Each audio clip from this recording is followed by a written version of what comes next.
ஏன் சார் நீங்கள் ஏப்ரலே முடிய போகுது, மே மாதம் வரப்போகுது, சித்திரா பௌர்ணமி 1ஆம் தேதி வருது, நாங்கள்லாம் முத்திரை பதிக்கும் சித்திரை திருநாளை தாண்டி சித்திரா பௌர்ணமிக்கு ட்ராவல் ஆகிட்டுருக்கோம். உண்மைதான், தனுசு ராசிக்காரர்களுக்கு நிறைய கிரக பயிற்சிகள் அடுத்த ஒரு 30-35 நாளில் நடக்குதுங்க. அவ்வகையில் முதலாவதாக என்ன அப்படின்னு பார்த்தீங்கன்னா, 10லிருந்து கிட்டத்தட்ட ஜூன் 10 வரைக்கும் அவர் இருக்கார். இந்த செவ்வாய் பகவான் ஆட்சி பெற்று இருக்கார். ஆட்சி பெற்ற செவ்வாய் என்பதால், யோககாரகன் என்பதால், அவர் இந்த யோகத்தினுடைய புத பகவான் என்னடானா இவரும் 5ஆம் இடத்தில் சேர்ந்திருக்கிறார். 7-10 கூடையவர். ஒரு வகையில் இது யோகம்னு எடுத்துக்கலாம். எப்படி யோகம்? 7 கூடையவன் 5இல் இருந்தால் அது கோபுர கலச யோகம். தனுசு ராசிக்காரர்களுக்கு எண்ணங்கள் மாறுகிறது. நீங்கள் ப்ராப்பர்ட்டி வாங்கணும், உங்கள் பேரில் வீடு வாங்கணும், ஃப்ளாட் வாங்கணும் போன்ற எண்ணங்கள் உங்களுக்கு வரப்போகிறது. 5ஆம் இடம் என்பது பந்தயம், வாழ்க்கை ஒரு போர்க்களம், வேட்டையா அடிப்பார்க்கணும். அந்த மாதிரி உலகெங்கிலும் இருக்கும் ஆன்மீக பரிகார நேயர்கள் அனைவருக்கும் வணக்கம். நான் உங்கள் ராம்ஜி. தனுசு ராசிக்காரர்களுக்கெல்லாம் இந்த ஏப்ரல் 14க்கு பிறகு மே ஜூன்லாம் என்ன ஆக போகுது?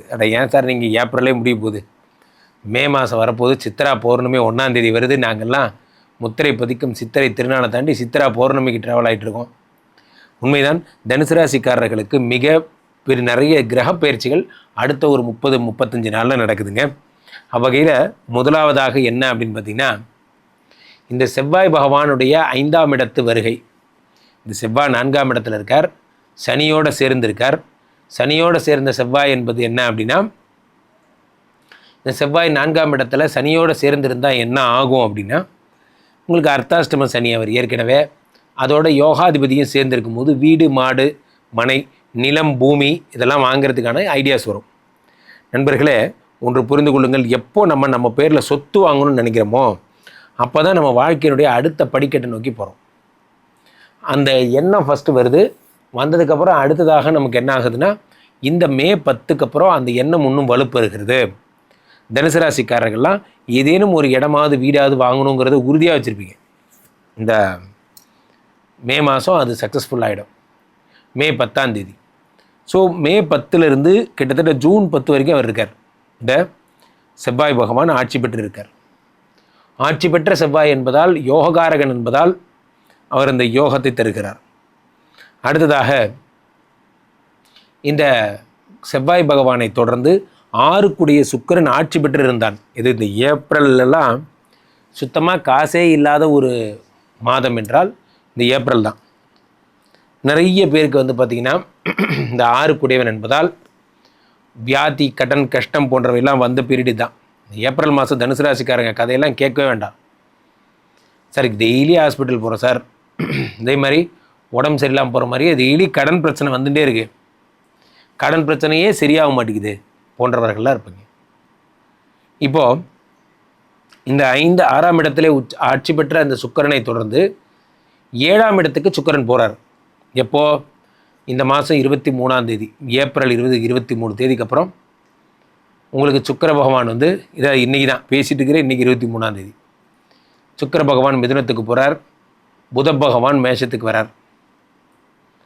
ஸோ இவ்வளவு மாற்றங்கள் ஏற்படுது. புதன் மேஷத்துக்கு வரும்பொழுது 7 கூடையவன் பாதகாதிபதி 5ஆம் இடத்திற்கு வருகிறார்.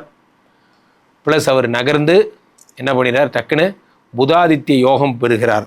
புதாதித்ய யோகம் இந்த மாதம் ஏப்ரல் 14க்கு அப்புறமே சூரியன் என்ன ஆகிட்டார், இந்த மே 14க்கு அப்புறமே சூரியன் ரிஷபத்துக்கு போயிட்டார். அப்போது சூரியன் மே 14க்கு அப்புறம் ரிஷபத்தில் இருந்த சூரியனோடு சேர்ந்த புதன், இது ஒரு புதாதித்ய யோகம் என்று பெயர். இந்த பக்கம் புதாதித்ய யோகம், இந்த பக்கம் செவ்வாய் சுக்கிரன், இப்படி எல்லாருமே ரொம்ப அற்புதமான பலன்களை தருகிறார்கள். இந்த சுக்கிரனோடு சேர்ந்த குரு என்ன தராரு, இந்த தனுசு ராசிக்காரர்களுக்கு பூமி லாபங்களை தராரு. நிறைய பேர் காரு, வண்டி, பூமின்னு வாங்க போகிறீங்க.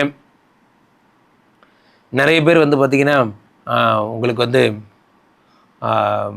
புதிதாக உங்களுக்கு லேண்டு வாங்குறவங்க, புதிதாக இந்த பிளேடு மாதிரியான ஆப்ரேஷனல் சர்ஜிக்கல் எக்யூப்மெண்ட் மாதிரியான ஹாஸ்பிட்டல் சப்ளைஸ்க்கு தேவையான விஷயங்கள் எல்லாம், கூர்மையான ஆயுதங்கள் சப்ளை பண்ணுறவங்களுக்கெல்லாம் நல்ல மெடிக்கல் இண்டஸ்ட்ரியில் சொல்கிறேன். ஸோ சீருடை பணியாளர்களுக்கெல்லாம் ரொம்ப நல்ல நேரம். போலீஸு, மிலிட்ரி, அந்த மாதிரி சீருடை பணியாளர்களுக்கெல்லாம் ரொம்ப நல்ல நேரம். அவங்களுக்கெல்லாம் ப்ரொமோஷன் வருகின்ற நேரம். முக்கியமாக தனுசு ராசிக்காரர்களுக்கு புத்திர பிராப்தி, குழந்தை கிடைக்கிற நேரம். நண்பர்களே, நம்ம ஒரு ரூட்டில் ட்ரை பண்ணியிருப்போம். நம்ம நினைக்கிறபடி கிரகங்கள் பண்ணாது. கிரகங்கள் நினைக்கிறது தான் நடக்கும். நம்ம கையில் ஒன்றுமே கிடையாதுங்கிறது தான் உண்மை. இந்த கிரகங்கள் 5ஆம் இடத்துக்குரிய செவ்வாய் 5ஆம் இடத்தில் ஆட்சி பெற்றால் மின்னலை போல் ஒரு மகன் பிறப்பான் என்று ஜோதிட சாஸ்திரம் சொல்லுகிறது. தனுசு ராசிக்காரங்க இந்த மாதம் IVF, IUI, குழந்தை சம்பந்தமான எந்த விஷயத்தில் நீங்கள் முன்னெடுத்தாலும் அதில் மாபெரும் வெற்றியை பெறுவீர்கள். 7க்குடைய புத பகவான் என்னடானா, இவரும் 5ஆம் இடத்தில் சேர்ந்திருக்கிறார். 7 10க்குடையவர். ஒரு வகையில் இது யோகம்னு எடுத்துக்கலாம். எப்படி யோகம்? 7க்குடையவன் 5இல் இருந்தால் அது கோபுர கலச யோகம் என்று அறியப்படுகிறது.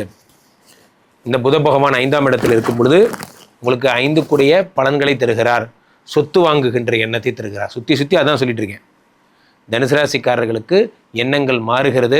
நீங்கள் ப்ராப்பர்ட்டி வாங்கணும், உங்கள் பேரில் வீடு வாங்கணும், ஃப்ளாட் வாங்கணும் போன்ற எண்ணங்கள் உங்களுக்கு வரப்போகிறது. 5ஆம் இடம் என்பது பந்தயம். வாழ்க்கை ஒரு போர்க்களம், வேட்டையா அடிப்பார்க்கணும். அந்த மாதிரி சார் பூமி திறந்து கிடக்கு. பூமியில் யாரெல்லாம், நான் அடிக்கடி சொல்லுவேன், ஒரு ஆப்பிரிக்க காட்டிலே ஒரு சிங்கமும் இருந்ததாம், மானும் இருந்ததாம். இது எனக்கு ரொம்ப பிடிச்ச கதைங்க. நீங்கள் பிடிச்சிருந்தா சொல்லுங்கள். ஒவ்வொரு நாளும் காலையில் 6 மணிக்கு எந்திரிச்சு அந்த சிங்கம் போய் மானை கடித்து சாப்பிட்டுருச்சுனா தான் அந்த சிங்கம் அன்றைக்கி உயிரோடு இருக்க முடியுமா? அது 6 மணிக்கு வர்றதுக்கு முன்னாடி 5:50க்கே எந்திரிச்சு ஓடி போயிடுச்சுன்னா அந்த மான் அன்னைக்கு உயிரோடு இருக்க முடியுமா? பிரச்சனை நீங்கள் சிங்கமாக மானாங்கிறது கிடையாது. காலையில் எந்திரிச்சு யார் வேகமாக ஓடுறீங்கிறதுல இருக்குது. தனுசு ராசிக்காரர்கள் ஒன்று புரிஞ்சுக்கோங்க. நீங்கள் சொத்துலாம் வாங்க முடியாது, அது கஷ்டம் இது கஷ்டம்னு எவனா சொன்னான்னா அவன் பேச்செல்லாம் கேட்காதீங்க. யார் வேணால் என்ன வேணால் வாங்கலாம், யார் வேணால் என்னவா வேணால் ஆகலாம். தனுசு ராசிக்காரர்கள் கோடீஸ்வரன் ஆகக்கூடிய நேரம் வந்தாச்சு. ஆனால் என்ன, அதை நீங்கள் முதல்ல நம்பணும். என்னது நான் வீடு வாங்க போகிறேன்னா அப்படிங்கிறது நீங்களே நம்பலைன்னா நம்ம யார் இருந்தாலும் கடவுளே ஏற்ற மாதிரி எனக்கு வீடு கொடுத்தாலும் கடவுளை கூட நம்ம நம்ப மாட்டோம். நண்பர்களே, வாழ்க்கையிலே ஒன்று புரிந்து கொள்ளுங்கள். நாம் முதலில் நம்மை நம்ப வேண்டும். 5ஆம் இடத்தில் இருக்கக்கூடிய செவ்வாய் இந்த பந்தயத்தில் வெற்றி பெற வைப்பார். நான் சொன்ன பாருங்க, அந்த 5:50 இருந்துச்சு ஓடுறது. அந்த மாதிரி நம்ம ஒரு காம்படிட்டர் இருக்கான்னா, காம்படிட்டர் எப்படி ஜெயிக்கலாம்னா நேர்மையாக அவனோட நிறைய ஹார்ட் ஒர்க் பண்ணி ஜெயிக்கணும். ஆனால் நம்ம காம்படிட்டரை இந்த ஜெயிக்கிறதுக்கான முறைகளை தான் மாற்றிக்கணும். இந்த மாதம் அற்புதமான மாதம். நீங்கள் தான் ஃபீல்டில் நம்பர் 1 இருப்பீங்க. கீழே போய்ட்டு இந்த 2 நம்பரை கூப்பிடுங்க. உங்களுடைய சொந்த ஜாதகத்தை பார்த்து கொள்ளுங்கள். உலக புகழ் வாய்ந்த நமது விஸ்வரூப விஷ்ணுமாயா எழுந்தரில் இருக்கக்கூடிய புனிதமான இந்த ஸ்ரீமடத்திலே தினசரி நடக்கின்ற விஷ்ணுமாயா ஹோமங்களில் கலந்து கொள்ளுங்கள். மீண்டும் ஒரு நல்ல பதிவில் சந்திப்போம். நன்றி, வணக்கம். இங்கே ஸ்தாபிதம் செய்யப்படுகிறார் விஷ்ணுமாயா. அது தமிழ்நாட்டில் இங்கே போரூர் கார்டன் ஃபேஸ்டிவலில் ஸ்ரீமடத்தில் மட்டும்தான் இருக்கிறது. வேற எங்கேயும் இவருக்கு ஆலயங்கள் கிடையாது. நம்மளுடைய வேலை இல்லை, குழந்தை இல்லை, நமக்குடைய எதிர்காலம் கேள்விக்குறியாக இருக்குது, கள்ளத்தொடர்பு, ஏமாற்றம், துரோகம் போன்ற பிரச்சனைகளுக்காக ஸ்பெசிஃபிக்காக பண்ணுற ஒரு ஹோமம். இந்த ஹோமம் 48 நாள் தினமும் பண்ணுறோம். இப்போ நீங்கள் புக் பண்ணுறீங்கன்னா இன்னிலேருந்து 48 நாள் இந்த ஹோமம் பண்ணி உங்களுக்கு அந்த பிரச்சனைகளை சேலஞ்சிங்காக சரி பண்ணி தரோம். ஸோ விஷ்ணுமாயா சாத்தனுடைய ஆலயத்திற்கு நீங்கள் வாருங்கள், இந்த ஸ்ரீமடத்திற்கு வாருங்கள், வந்து இந்த ஹோமத்தில் கலந்து கொள்ளுங்கள். இதை பற்றி தரவுகள் கீழே போயிட்டு இருக்க நம்பரை கேட்டு தெரிஞ்சு புக் பண்ணிக்கிட்டு இந்த ஹோமத்தில் நீங்களும் பங்கெடுக்கலாம்.